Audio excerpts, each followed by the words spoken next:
अस्सलाम वालेकुम नाजरीन, जियो पार्लियामेंट के साथ मैं हूं अरशद वहीद चौधरी। आज हमारे मेहमान मुतहिदा अपोजिशन की तरफ से चेयरमैन सेनेट के मुतफिका उम्मीदवार सेनेटर जनाब मीर हासिल खान बदिंजो साहब, जो नेशनल पार्टी के रहनुमा भी हैं। हासिल बदिंजो साहब, आपको मुतफिका तौर पे नामजद किया गया, तो आप इस नामजदगी के बारे में क्या कहेंगे कि आपकी ये भी कहा जाता है कि नशिस्तें तो बहुत कम हैं, तो मुस्लिम लीग नून ने आपके लिए कुर्बानी दी? देखिए, पहले तो मैं स्पेशली मियाँ मोहम्मद नवाज शरीफ का, शहबाज शरीफ का और उसके बाद जितनी जो लीडरशिप है उन सब का शुक्रिया अदा करूँगा कि उनने मुझ पर एतमाद किया। पीपल्स पार्टी ने, जो सेकंड बिगेस्ट पार्टी थी, उसने ये नॉमिनेशन का राइट मुस्लिम लीग को दिया था जी। उसने अपने लिए नहीं मांगा और दूसरे जमायतों ने भी ये राइट नून को दिया।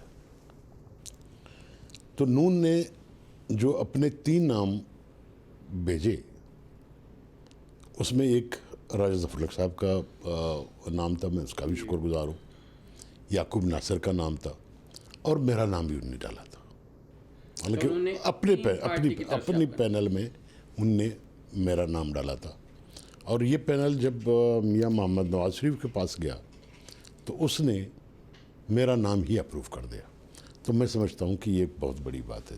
लेकिन बदिंजो साहब, ये भी एक तासर है कि शायद जो इस वक्त सूरत हाल मुल्क की है, जो चीज़ें चल रही हैं, तो उस पर बज़ाहिर ये नज़र आ रहा हो कि शायद लोग उस तरह अपोजिशन के तमाम जो लोग हैं वो वोट ना दें, तो इसलिए उन्होंने कहा कि जी हासिल बदिंजो साहब को बना दिया जाए, क्योंकि जीतने के इम्कानात जो हैं वो 50-50% हैं।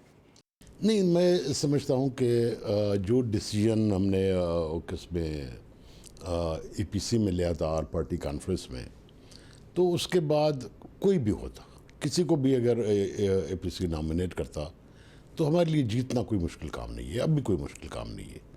तो मैं इसको 50-50 क्या, मैं तो उसको 80-20 भी नहीं समझता, वो बहुत आगे है। तो आप किस हद तक पुरुम्मीद हैं कि तमाम जो अपोजिशन के वोट हैं वो आपको मिलेंगे?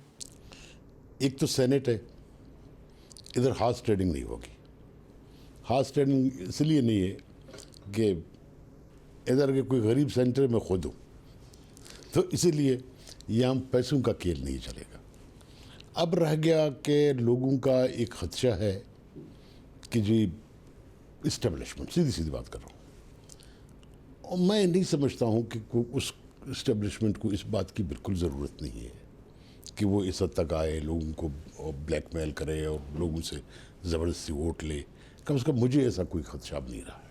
लेकिन आपने जब मौजूदा चेयरमैन सेनेट जो हैं सादिक संजरानी साहब वो मुंतखब हुए थे, तो अपनी पहली स्पीच में आपने जो तहफ़्फ़ुज़ात ज़ाहिर किए थे, तो अभी भी आप उन पे अब आपने क्या अपना मौक़िफ़ जो है वो तब्दील कर लिया? नहीं, मैं अपना मौक़िफ़ उस पर आज भी खड़ा हूँ।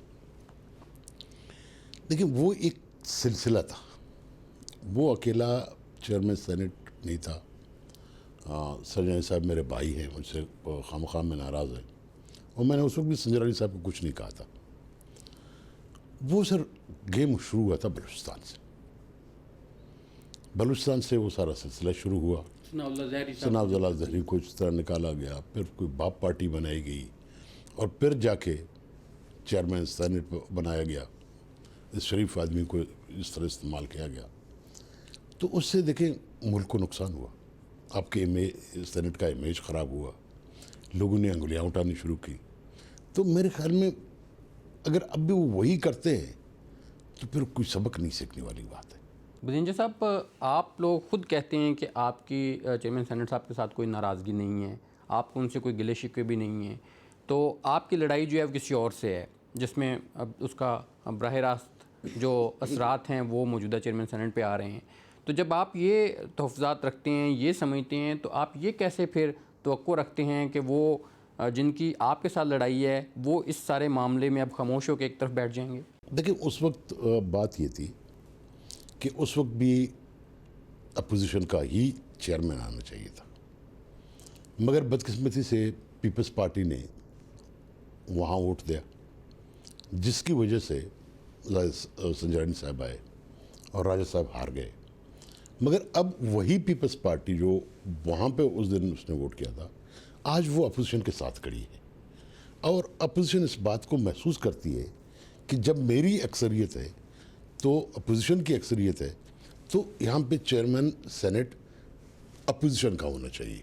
तो बदिंजा साहब, पीपल्स पार्टी ने जो उस वक्त गलती की, आप समझते हैं कि वाकई उन्हें एहसास हुआ है अपनी उस गलती का, तो इसलिए वो अब आपकी बतौर चेयरमैन सेनेट हमायत करने पे अब वो तैयार हुए हैं, या इस वक्त जो मुल्क में एहतसाब का अमल जारी है, उनके जो रहनुमाओं के ख़िलाफ़ केसेस हैं, उन्होंने मजबूर किया है कि अब वो अपनी उस गलती का खुमियाजा इस शक्ल में अब अदा करें? मेरे ख्याल में पीपल्स पार्टी को उस अमल से गुजरने के बाद एहसास हो चुका था, क्योंकि पीपल्स पार्टी पे काफ़ी आर्टिकल्स लिखे गए, डिस्कशंस हुई, अंगुलियां उठाई गई, जिसके बाद उनको भी रियलाइज़ हुआ।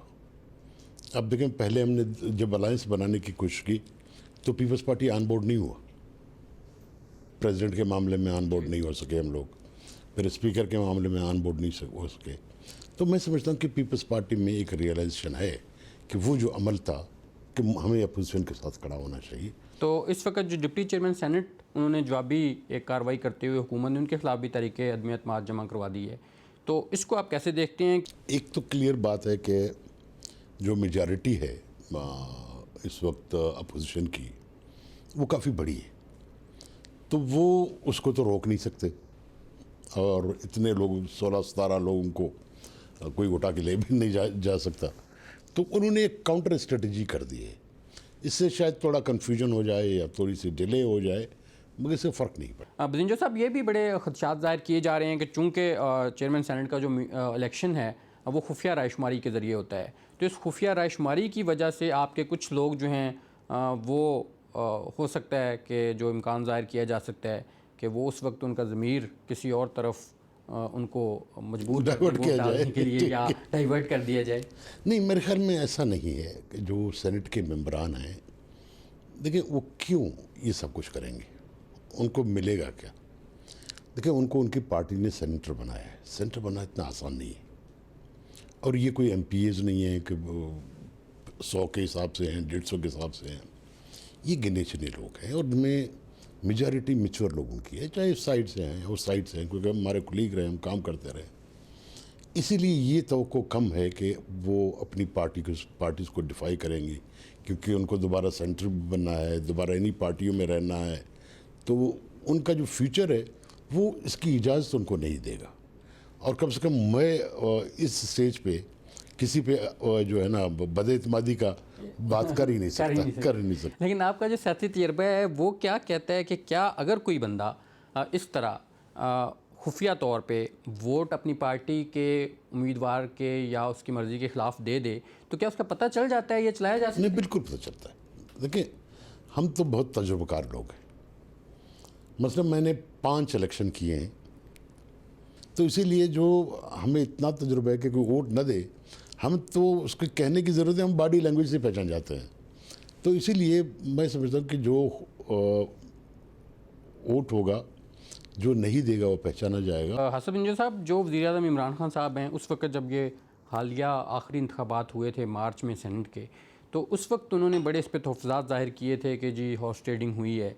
अब वही इमरान खान साहब जो हैं वज़ारत-ए-उज़्मा के मनसब पे फाइज़ होते हुए वो ये कह रहे हैं कि हम सादिक संजानी साहब को भी उन्होंने कहा कि आप डट जाएं और हम अपोजिशन को शिकस्त देंगे, नंबर सबके सामने हैं, तो अब वो किस तरह ये बात कर रहे हैं? आप ना बाप के हैं ना आप PTI के हैं, you are the chairman senate. उसको जाना नहीं चाहिए था प्राइम मिनिस्टर के पास, या प्राइम मिनिस्टर को उसको बुलाना नहीं था, सपोर्ट भी करना था, 10,000 तरीके थे। फिर देखिए, जिन जिन चीज़ों को इमरान खान साहब ने कहा है कि वो गलत है, वो सारे काम वो करता रहा है। मतलब हॉर्स ट्रेडिंग की अगर बात की जाए तो पंजाब असम्बली में जो हॉर्स ट्रेडिंग हुई और जिस तरह ओपन हुआ, तो मेरे ख्याल में उसके बाद तो अगर ये कहना कि हम हॉर्स ट्रेडिंग के ख़िलाफ़ है, ये तो खुद को धोखा देने के बराबर है। क्योंकि वो जहांगीर तरीन साहब का जहाज़, मुझे तो अब भी डर लगता है जहांगीर तरीन से, इमरान खान से डर नहीं लग रहा है मुझे। तो ये फिर जहाज ना शुरू नहीं करते। तो इसीलिए मैं समझता हूँ कि ये गलत ट्रेंड्स है, इसको नहीं होना चाहिए। इस तरह जब हम खुद कर लेते हैं तो फिर पॉलिटिक्स बदनाम हो जाती है। उनका तल्लक भी बलूचिस्तान से है, आपका तल्लक भी बलूचिस्तान से है, आप एक तरफ बलूचिस्तान के एहसास महरूमी की बात करते हैं, तो फिर आप उन्हीं के साथ क्यों ये एक मुहाजरा या एक मुकाबला करना चाहते हैं? वो भी तो बलूचिस्तान से ही हैं, वो बेहतर अगर आपके मफादात की निगहबानी कर रहे हैं तो उन्हीं को कंटिन्यू करने दें। अरशद भाई, पहली बात तो मैं आपको बताऊं कि मैं इस वक्त अपोजिशन का हूं, मैं किसी का नहीं।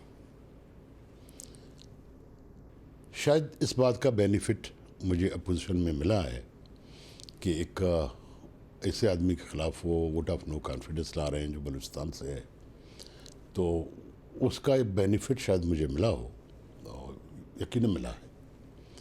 मगर देखिए, ये कार्ड इस्तेमाल करना इस्लामाबाद में, मैं इसके सख्त खिलाफ हूँ कि जी चेयरमैन सेनेट बनाने से बलूचिस्तान की महरूमियाँ ख़त्म होती, या वज़ीर आज़म बना दो किसी को, या प्रेसिडेंट बना दो, या स्पीकर बना दो। देखिए, बलूचिस्तान की महरूमियाँ इन ओहदों के लिए नहीं है। हमारे पास 3 बहुत बड़ी बीमारियाँ हैं: गुर्बत है, जहालत है, पसमानदगी।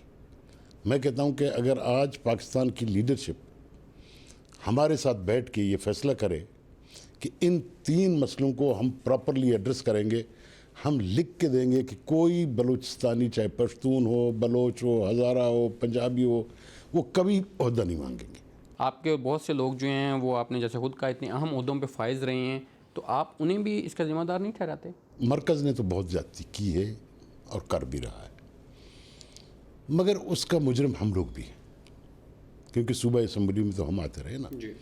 चलो हम ये मानते हैं कि मरकज़ ने हमारे साथ हर तरह ज़्यादती की, हमें वो ड्यू फंड्स नहीं दिए, मगर जो उनने दिए वो हमने भी तो ज़ाया किए, ठीक है ना। इसीलिए मैं कहता हूँ कि हम लोग इस्लामाबाद में तो बड़ा कार्ड इस्तेमाल करते हैं बलूचिस्तान का, जी। मगर जब बलूचिस्तान में जाते हैं तो बलूचिस्तान को भूल जाते हैं। वो बलूचिस्तान से कार्ड यहाँ इस्तेमाल होता है, भाई काश के वहाँ इस्तेमाल करें आप उसको ना। ये हमारी बदकिस्मती है। बाप पार्टी अभी तश्कील दी गई, तो इस सेनेट के जो इलेक्शन हैं, अरशद भाई, मुश्किल यही है ना कि हम इनको कहते हैं पार्टियों को बनने दो, उनको तश्कील न दो। दुनिया में पार्टियां बनती हैं, यहाँ तश्कील पाती है। जो एहतसाब का अमल इस वक्त जारी है पूरे मुल्क में, हम देख रहे हैं बलूचिस्तान में शायद बहुत ज़्यादा लोग ईमानदार हैं, वहाँ पे बड़ी उन्होंने तरक्की की है और कोई कौमी ख़जाने का पैसा ज़ाया नहीं किया। ये जो एहतसाब का अमल है, ये हमें बलूचिस्तान में उस तरह फ़ाल नज़र नहीं आ रहा। बलूचिस्तान में किसको करेंगे? अपने लोगों का एहतसाब देखो नहीं होता है। बलूचिस्तान में अक्सरियत अब अपने लोगों की है, तो उनका एहतसाब नहीं होगा। कि ये जो अभी हालिया एक वीडियो स्कैंडल सामने आया मियां नवाज शरीफ साहब के केस के हवाले से, जो एहतसाब अदालत के जज ने फैसला सुनाया, उसके क्या असरात देख रहे हैं कि ये जो मौजूदा पाकिस्तान की सियासत है, इस पर फौरी तौर पे सेनेट के इलेक्शन पे कोई नज़र आते हैं आपको, उसकी इम्प्लीकेशंस होंगी? देखिए, सेनेट के पे तो इसके असरात नज़र नहीं आएंगे क्योंकि उसका कोई दूर वास्ता नहीं है। मगर आज जो मैं जज साहब का बयान पढ़ा कि जी उन्होंने मेरी ज़ाती मामलात में वीडियो बना के ये काम किया है, तो वो तो इतराफ़ कर रहा है कि ज़ाती तौर पे मैं कर चुका हूँ। जब वर्ल्ड वार चल रहा था, बरतानिया के prime minister, I don't remember the name, तो उससे पूछा उसने, पूरा लंदन तबाह हो चुका था, तो उससे पूछा किसी से कि यार हमारी अदलिया कैसे जा रही है? उन्होंने कहा अदलिया ठीक है, चर्चिल ने, तो उसने कहा इंग्लैंड को कुछ नहीं होगा। अगर हमारी अदलिया का ये हाल है तो फिर पाकिस्तान का खुदा हाफिज़, इस मुल्क के साथ क्या होगा? अगर इस चीज़ को लेके कल को अपोजिशन जो है वो सड़कों पे आती है, तो फिर आप इस मुल्क का मुस्तकबिल कैसे देख रहे हैं? देखिए, ये राय थी APC में कि इस हुकूमत को गिराने का या असम्बली को गिराने का। देखिए, हम सब जिम्मेदार लोग हैं। ये जो कह रहे हैं ना कि आप लोग सिर्फ एहतसाब की वजह से कर रहे हो, एहतसाब की बात नहीं है। हम चाहें आज हुकूमत गिर सकती है। ये हुकूमत इतनी कमज़ोर फुट पे खड़ी है कि आधी असम्बली हमारे हाथ में है, आधे सूबे असम्बलीज हमारे हाथ में, हम रिज़ाइन कर ले, क्या करेगा? दूसरे दिन हुकूमत गिर जाएगी। मगर हुकूमत गिराना कोई एक सिर्फ मसला नहीं है कि उसके बाद क्या करना है। पाकिस्तान की इकोनॉमिक सूरत हाल है। अब बदकिस्मती ये है कि आपकी ज़िम्मेदारी है कि आप लोगों को इकट्ठा करें, क्योंकि आप हुकूमत में हैं। आप ही सब लोगों को लाते मारते हुए भगा रहे हो, इसको पकड़ूंगा, उसको कत्ल करूंगा, उसको मारूंगा, इसको ये करूंगा, 5000 आदमियों को लटकाएंगे। अजीब गरीब लोग हैं, मेरी तो समझ में नहीं आता कि हुकूमत में रह के इस किस्म की बातें लोग करते कैसे हैं। बहुत शुक्रिया अमीर हासिल बजिंजो साहब। नाज़रीन, आपने अहम गुफ्तगू सुनी। जियो पार्लियामेंट से अरशद वहीद चौधरी को, प्रोडक्शन टीम खलीक अहमद और शबीर डार के साथ इजाज़त दीजिए। अल्लाह हाफ़िज़।